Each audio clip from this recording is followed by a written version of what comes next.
కేంద్ర ప్రభుత్వం కార్మికుల శ్రమ దోపిడీ చేసే విధంగా చట్టాలను మార్పు చేసిందని, నూతనంగా తీసుకువచ్చిన లేబర్ కోడ్లను రద్దు చేయాలని సిపిఎం నాయకులు డిమాండ్ చేశారు.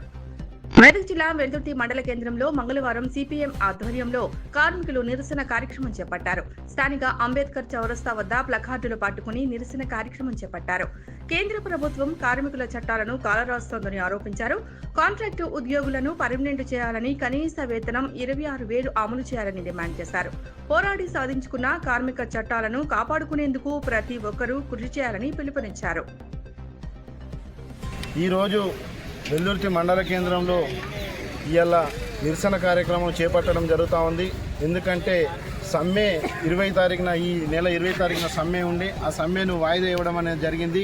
ఎందుకోసం అంటే వాయిదా కూడా ఇవాళ మన దేశాన్ని ఇవాళ పాకిస్తాన్ దేశం వాళ్ళు దాడి చేసిన ఘటన సందర్భంగా ఈరోజు సమ్మెను విరమించడం అనేది జరుగుతూ ఉన్నది.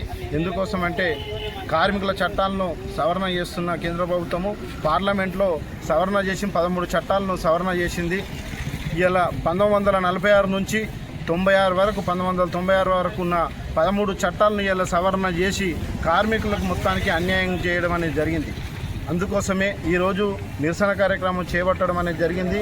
ప్రతి ఒక్క కార్మికునికి ఇవాళ ఆటో డ్రైవర్ కాడికించి మొదలు పెడితే అమాలి కార్మికుని వరకు, అలాగే ఇవాళ ట్రాన్స్పోర్ట్కు సంబంధించిన లారీలు నడిపించే డ్రైవర్ల కాడికించి, డీసీఎంలు నడిపించే డ్రైవర్ల కాడికించి ఇవాళ మొత్తానికే కార్మికుల చట్టాలను సవరణ చేయడం అనేది జరిగింది.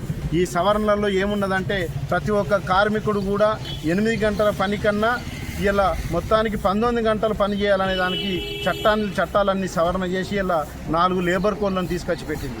ఈ 4 లేబర్ కోడ్లలో ఇలా ప్రైవేట్లో కూడా కంపెనీల్లో పనిచేసే వాళ్ళకు పర్మనెంట్గా చేయడం అనేది లేదు.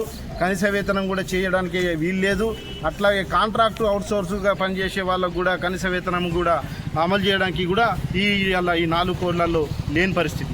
అట్లాగే ఇలా బజార్లో పనిచేస్తున్న అమాలి కార్మికులు కావచ్చు, ఇలా షాపులలో పనిచేసే కార్మికులు కావచ్చు, హాస్పిటల్లో పనిచేస్తున్న కార్మికులు కావచ్చు, ప్రతి ఒక్క కార్మికులకు కూడా ఇలా 8 గంటల పని దినాన్ని రద్దు